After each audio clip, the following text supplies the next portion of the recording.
Good, good morning, everyone. Working with multinationality is not easier. You have to deal with many cultural differences in an international meeting. You have to understand and have suitable approach to your partner culture to achieve the successful meeting and business. As the CEO of the companies, I have joined hundreds of the international meetings, and today I will share some important points that you need to know when you have to communicate with your partner who come from different culture.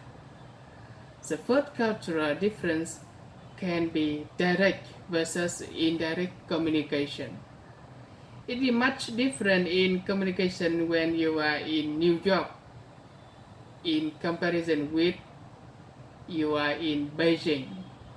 You can easily say no with Western partner without embarrassing them, but please be careful if your partner come from Eastern countries like China, Japan, even though in Vietnam.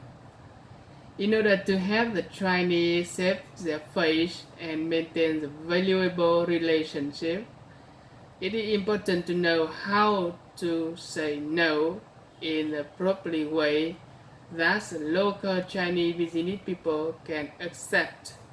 So instead of directly saying no, we can find another indirect lies. I'm sorry, I'm afraid that I cannot, or I'm sorry, I'm afraid that I will not be able to because of blah blah blah. The second point I'd like to share with you that we should pay the attention is the different ways of looking at hierarchy and authorities. Pay attention on hierarchy and authority means to consider how much attention we pay to the ranks or status of a person and how much respect and difference do we pay to them. The Eastern countries like Chinese, Japanese, and Koreans are clearly more hierarchical than Western countries like American or European. You can see an example is that an American worker or staff can call their boss by using his first names like "Hi John," "Hi Davis," and they very relaxed when talking with a higher position. But it is totally different in Koreans. Very respectful to the higher position and very carefully in talking with them. Last but not least, that we should consider the conflicting norms for decision making by answering the simple question: who calls the shots and how does the boss decide or does the team decide collectively? We can identify the norm for decision making. Decision making and the hierarchy is not always correlated with the belief that any decision is better than no decision.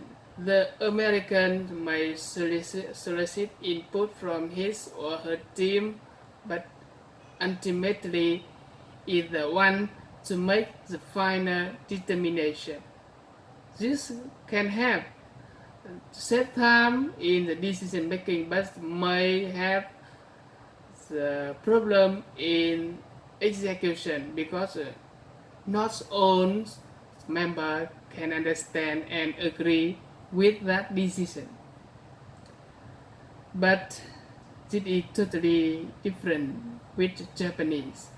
A lot of people seem to be involved in the decision making process, and it takes quite a long time to negotiate with for a group agreements. So it may be take time for you to finalize the discussion and to make decision in the meeting with your Japanese partner. In overall, any international meeting require not any deep understanding about the cultural difference, but also you need to have the flexible in approach. Please be relaxed and do not strictly or thinking much about the cultural difference. It may harmful for you. With good planning, organization, and understanding your partners, you can go to success. So thank you for your listening.